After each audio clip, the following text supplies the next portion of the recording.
Hi Leo, how are you? Welcome in. Today we are going to be nosy and take a little peek into what's going on in your spiritual life. We're going to use the pastoral tarot today, which I really love. It's very grounded, salt of the earth, and it's a very slowly paced deck, which I think is really nice because what you do and how you step seems to matter a lot right now. So it's certainly not a time for urgency. I'm also finding some similarities between your reading and Sagittarius's reading that I did the other day. So if you didn't watch that, you might want to take a peek at it because there might be some elements in there for you as well. I have some interesting downloads popping in through the channel almost immediately. The first of which is Benicio del Toro. I cannot for the life of me picture a movie or anything that I have seen that man in, but his name came forward so clearly. Benicio del Toro, as well as the movie, I don't know if he's in this movie, Old Country, No Country for Old Men. Benicio del Toro and No Country for Old Men is coming through. I also keep hearing Jack in the Box, the and it pops out, but also the food chain Jack in the Box, but specifically I'm being shown the old commercials that they used to have in the early 2000s with Jessica Simpson and Paris Hilton, and they were in bikini tops on soapy cars eating burgers. There's something about that's coming through as well. It's really quite interesting, and what a big contrast between these older gentlemen and these very young ladies being positioned in a very superficial way. Really interesting there. It's just I don't know. It's not for me to understand. There's also a song, Leo, that's coming forward for you through the shufflemancy, which is a form of music divination, and I'll leave that below for you in the bottom in case you want to put it on your playlist. And it's by an artist called Birdy. And if there is something here about word of mouth, a little birdie told me, some gossip, things making their way through the grapevine. They're also showing me literal jelly, grape jelly. And the song's called Keeping Your Head Up. And it goes, hold tight, you're slowly coming back to life. I'll be keeping your head up. I'll be keeping your head up. So you seem to be in this moment, perhaps at a bit of a crossroads. And like Sagittarius, you might be a bit delayed right now. For Sagittarius, they were being delayed by a Queen of Swords, but maybe you're being delayed by some grumpy old man somewhere. And it feels as though there is a tremendous amount of specifically feminine energy that's coming forward to quite literally pick your head up, keep your head up, to keep you focused, to keep you buoyant during a stalemate, during a little bit of a pause that you're in. There's a sense of disappointment that I'm feeling here that I don't love. I don't love it from my little Leo. So we're starting off with the Three of Wands, the Two of Pentacles, and the Nine of Cups. So just from there, we could see you being in a position where you're trying to visualize multiple different pathways, multiple different options, figuring out what is going to make you the most satisfied. But specifically, we have this Three of Wands and the Two of Pentacles. And as always, energy is fluid, so you'll kind of have to pick your players here. But I'm imagining you as this young girl, and there's something about this individual. Maybe he is Benicio del Toro. He is one of the grumpy old men, and he seems to be at some kind of vantage point out in the desert, watching you from quite a distance carry, these are little baskets of eggs, but for the purposes, they feel like rocks to me, carrying little buckets or baskets of rocks, as if you're putting one in front of the other, as if you're actively building a pathway. And just the fact that these cacti, they look particularly phallic, and they also look split, like a crossroads. So I feel like there's an external energy to you, Leo, that is observing you having to build a bridge to get over something, having to build a pathway out of rocks, out of boulders, which typically represent our stepping stones. They represent obstacles, challenges, but then it's followed up by the Nine of Cups, which is so interesting. that on one hand, I actually want to put the Nine of Cups at the very top of the spread to cap it, so that way it looks a little bit, I can grab these damn cards, it looks a little bit like this. And there was something in Pisces reading about them looking into a journal and trying to read a love story. There was something in Cancer's reading about them looking into like a vessel or a book of knowledge. You too seem to be looking deep into something, but this time it's this well, a wishing well. Now I'm noticing that the wishing well is compiled of all of these bricks. And I'm noticing another pile, like a wall of bricks behind this character as well. And it's almost as if, Leo, like I'm catching you at this moment where you have been forced into action. You've been forced to build a bridge to get to the other side. You've been forced to pick up a variety of stones or rocks, maybe ones that have been thrown at you, because there's definitely like a we are intentionally working against Leo in some way type of energy, which is sort of similar to Sagittarius. That you have like this collection of rocks that have been thrown at you by other people. You have this collection of boulders representing the obstacles, the challenges, the not this again, here's the other shoe that's dropping. And you've managed to like construct somewhat of a boundary. It's not that tall, but like somewhat of a boundary for yourself. You've even somehow been able to construct like a bit of a wishing well. Like you piled all of these obstacles together in a circle, and then you like cried into it to the extent that like it finally filled up and you started like praying into it. It's a really interesting energy here. And there's something interesting about when you looked into the water and you saw your own reflection, sort of like Mulan. It's like the water spoke back, or the reflection spoke back to you. And it was something of the sorts of like, take down all of these stones and like use them to build steps forward, right? So you could have spent a long time learning to come out of wallowing, learning to come out of victimization, even if you actually were a victim, right? Figuring out how to be more proactive with your emotion, with your pain, with your frustration, right? And it seems like this tedious task that you took all of these stones out and allowed like all of the water to flow, and it actually has created like an irrigation system. There is kind of a river here, but you still must cross like the threshold of your own emotions. And so you're using like the pain and the strength of what you've had to overcome, what's been thrown at you, to place stepping stones to build that bridge. The thing is not only is this physically arduous, so you might really be having to like lock in right now, be very disciplined with your focus and your emotion, but there's also this really annoying sense that like you're being observed by this guy right here. And there's something about his intentions not feeling like particularly positive. It feels sort of nosy. And here he has this little birdie on his staff, and so it feels like it represents someone that has been like keeping an eye on you. And the little birdie is actually reminding me of the original Twitter logo when it was still Twitter. And so it might be something here about like checking up on your social media, taking note of what you're doing, where you're going, where you're not going, what you're not sharing, right? Because there's something different in how you're moving right now. And also for a Leo, you seem to be putting in like a tremendous amount of work.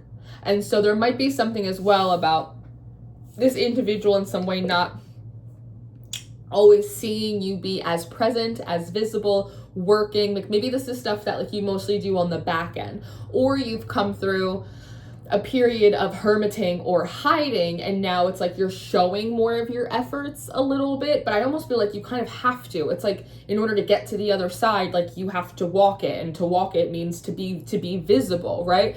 Which is interesting because as a Leo, you typically like to be visible, but something might have happened that made you feel differently about visibility and danger and all of that. And so it just feels like you're already moving through like somewhat of an uncomfortable process. You're putting in a lot of legwork. You're having to use a tremendous amount of focus kind of all by yourself seemingly, but there's still this annoying feeling of someone watching you or keeping tabs on you or like checking your social media, like all of it. But there is like this sense of relief that I get from you, like almost kind of like making it to the other side. It feels like you have a couple more stones to put in, but there is a sense of like, okay, I'm getting there. I'm not there yet, but like I'm almost there. A few more steps, sort of like the 10 of Wands, which might be a card that's coming out a lot for you right now.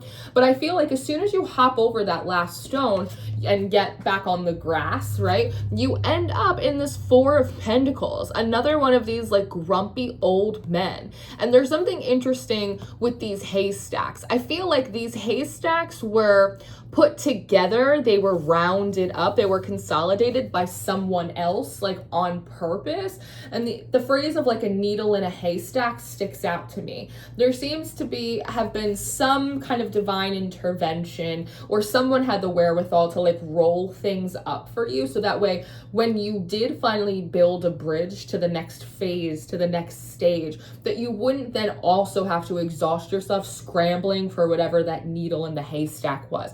The haystacks instead were compiled, they're organized. But like here is, much like Sagittarius, this kind of gatekeeper energy, who again might be associated with the guy in this Three of Wands. He might be like the little birdie. The thing is like these haystacks, they also kind of represent abundance because they have these pentacles on them as well. So that seems to be annoying, that there is all this effort you're putting in, and then when you finally get to the other side, here's this joker who's like actively standing in your way. And I don't like how he's like holding off these hay barrels right here. Like, no, like he's almost like Moses. So there's this kind of this sense of a righteousness, righteous indignation that like I get off of this card. What was interesting in Sagittarius's reading is there was a Hierophant who appeared for them that seemed to be observing the difficulty, the clashing between two parties when it came to Sagittarius and preventing or delaying Sagittarius from getting where they need to go. You, which is not surprising to me, also have the Hierophant coming out, except this Hierophant looks like your granny. It's like your school marm. It's like the principal here. And there's definitely lessons to be learned, because following the Four of Pentacles comes the Three of Swords. The withholding, the intentional creating of blockages, even the awareness that someone who shouldn't be keeping tabs on you is deeply uncomfortable. And in this card, we can see that she has a letter at her feet, and it almost feels like a letter of delay, like, hey, I'm going to be late, hey, this is going to take much longer than we thought. And right next to her we could see this tiny little snake, and she's got these three swords, these three arrows in her back.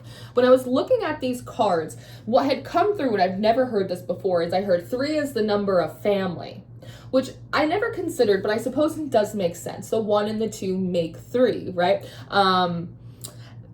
3s make family. And so I'm wondering if part of this withholding, part of the blockage, for Sagittarius, it felt more spiritual, like ancestors in spirit, whereas this feels actually much more like people in the natural. People withholding resources, people withholding information, maybe information that could help you in some way. But there's a clear like disappointment, and certainly a feeling of like there's nothing I can do about it. Like these grumpy old men, like they have no country, so they're coming for mine, and like I'm alone in this, and there are snakes in the grass, and like I still don't have my winter shoes, and there's a storm a-brewing, and like fuck, like this isn't great. And so there is a feeling of betrayal here with the Three of Swords that I don't typically feel when I normally pull the 3. I absolutely feel it in this card. I'm also noticing all of these like these roots and these vines like climbing up this tree, so it's weird. So I don't know if there's some issue or some betrayal going on with your family, but also there's something going on that is like preventing a truer or closer connection between like your ancestors, because trees relate to lineage, they relate to families and generations. So I also feel like who or whatever this is whether intentionally or unintentionally, might be intentionally, has also created some kind of blockage, or specifically it's like a binding around ancestral communication. It's really quite interesting. However, again, there's this Hierophant here who is like God's appointed on earth. She knows the rules. She has the book. She's in charge of this entire house. She hands out the lessons and the ass whooping. She is paying very close attention to this, because I almost feel like she's expecting you, in this Three of Swords to like come to class. We're waiting for Leo to show up, and here's news that like, oh, actually you're not going to be able to start school this semester, or actually you're going to have to wait, or actually that's not going to happen yet. But I almost see her going like tick tock, and she's holding keys in her hand, and keys are often symbols of time, right? There's also something here with the Five of Pentacles underneath her, with the Six of Pentacles underneath in reverse underneath that she seems to be privy in some way to harm. The Five of Pentacles is coming through as harm, that this delay, that this situation is causing you. In particular, because, and this came through in Sagittarius as well, in particular because it is eroding optimism or hope or faith in some way, because you already tried to do or build something with the very little that you were given, and really transmute and turn a lot of the negativity that you have experienced into something that's positive. And then when that could only get you so far, you said, okay, I'll tear it all down and I'll build a bridge to get to the next phase or stage. Okay, so you've already done like a tremendous amount of work, and you are depicted quite young in these cards as well. And so I feel like there's something about the intensity of the labor, the intensity of the maturity, the intensity of the work you've had to do in comparison to how old you are. In comparison to, I don't know, like the resources that you were given, the experience that you did or did not have. It's almost like it's kind of crazy. It's like hearing of this impossible journey like a preteen made, and you're like, what the fuck? Like, you're way too young to have gone through all of that, right? But the good news is there's another energy that has been with you, and this feels spiritual, another energy that has been with you for quite a long time, depicted with this lavender. Seems to be a signifier or a symbol of this particular spirit guide, this friend, this ancestor. She almost feels like a sister or like an aunt type of energy here. And if you look at the Nine of Cups, you can actually see a tiny little patch of lavender down here. Now in her hand, she's holding 2 sprigs of lavender, but at a slight distance, it looks like she's holding what are the words that I want to use? 2 darts? 2 darts is the word I want to use. And it kind of reminds me of that movie Jungle to Jungle. I might be dating myself, with Tim Allen and his son. Like, he has these little like poison darts that he like spits out, and he'll use it to kill a spider or like a fly on the wall. So to feed his like pet spiders, usually flies. And flies, not for nothing, oftentimes are symbolic of like mimicking or monitoring spirits.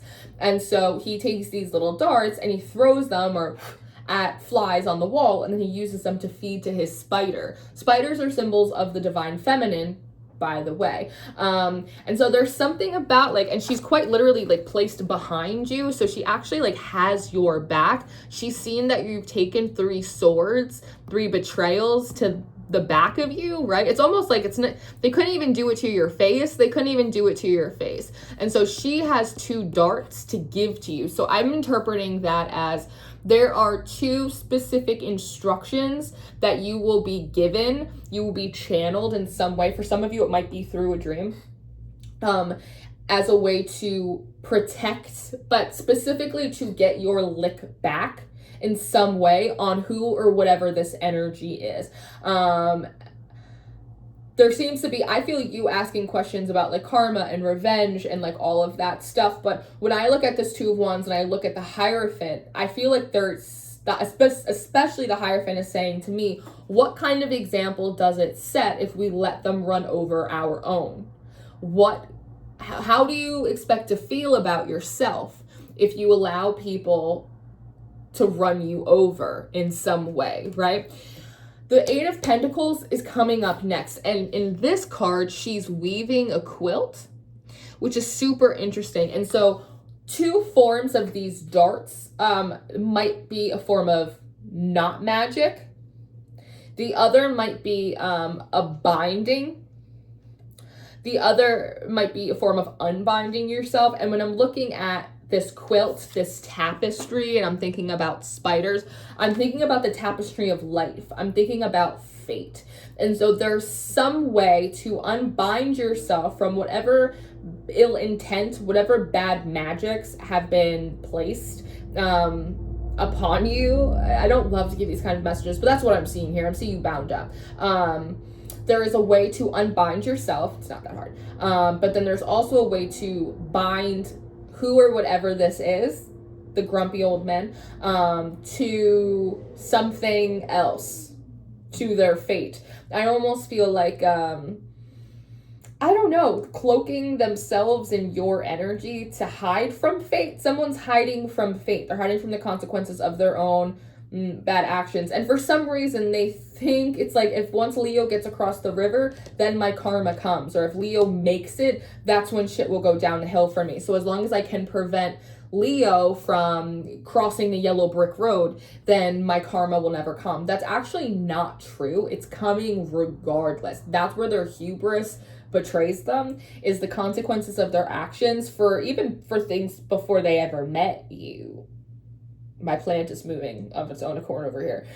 Things that happened before they even met you, there will be consequences for that. If anything, they're actually almost making it worse the longer they try to hold you off. And now they're getting an extra bit of a lashing from the Hierophant and the woman in this Two of Wands here. So again, with the Eight of Pentacles, there is a bit of an unbinding for you. There's also a binding them, perhaps back to their own energy, back to their own fate. Not magic might be really significant here as well. There also might be something, if you actually like have items from who or whatever this is, old clothes, fabric, stuff like that, there might be something in there as well for you to work with. I don't want to like dive too deep into that because I don't necessarily like to talk about spell work and stuff like on here, but your people, they will be in touch, they will be in contact. There's two specific lick backs or two specific get backs that you are instructed to take yourself out of this mode of being betrayed and into the mode of self-advocation. Because once you do, you move into the Queen of Pentacles, where you are no longer like trapped in the forest. The clouds have cleared, their energy has been disconnected. You have a sheep representing your innocence. One thing I will leave you with is like, you are allowed to spiritually defend yourself. If you are doing stupid petty shit, if you're hexing people that don't deserve it for like really superficial reasons, like if you're acting a fucking fool, then like, no, like I can't help you.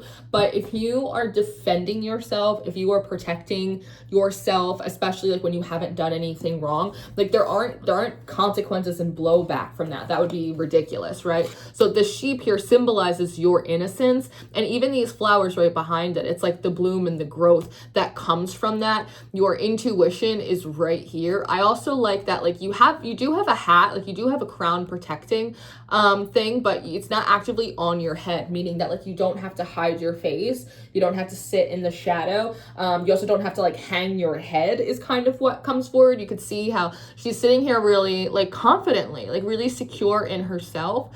I also like this little beehive here because bees are communal, but they're also matriarchal. So there's something about, again, these feminine ancestors coming forward to your assistance, and to also not just assist and save you, but to teach you how to help yourself, teach you how to get the bullies to back off of you. And that feels really, really supportive. That makes you feel really, really comfortable and confident, because then you end up here in the Queen of Wands. And I actually feel like the Queen of Wands is an extension of this Two of Wands. And instead of like being in this lavender field trying to harness peace and calmness, right, kind of channeling that to you, all of a sudden now she has the ability to channel like more of the sunflower tomato type of energy. And I looked into it. Tomatoes are actually when they were first brought to the Americas, they were considered love apples. Apples are symbols of knowledge and fertility, so are tomatoes. And tomatoes are also apparently associated with Jupiter, which I thought was really cool, and the sign of Sagittarius and Leo. So there's something really interesting about tomatoes about sunflowers, and sunflowers are associated with you being ruled by the sun, so she's able to send you love, energy. There's a refertilization of like this new ground that you're on. There's also a lot about strawberries in here as well, but there is a cardinal. If you look on her staff, there's a cardinal placed right on top of her staff, which is typically a symbol of family, of the ancestors. And so the ancestors that are supporting you and teaching you how to spiritually defend yourself then get to transition into like a new phase or a new realm where they're helping you regrow, recultivate. There's not a lot here. There's just a few flowers popping out, but we have a lot of room to grow. We have a lot of room to plant more flowers, to plant more fruits, right? To blossom, to bloom. So, yeah. This is what I have. I am going to extend this over on the Patreon. I'm really curious kind of like what happens on the other side of the rainbow. I also would like to get maybe a little bit deeper into some of the spell work here, just behind a different wall. But the song, your channeled song, will be in the description box for you below, along with the links to the extended and my books in case you'd like a one-on-one. I am going on vacation in the next couple weeks and I will not be available. So make sure you get your bookings in now if you're gonna get them. Otherwise, we gotta wait till we come back. But I love you and I appreciate you so much allowing me into your energy to assist and to support you. And make sure you go check out Sag's reading if you haven't, because there are good bits in there for you. And I love you, Leo. I'll see you next time. Goodbye.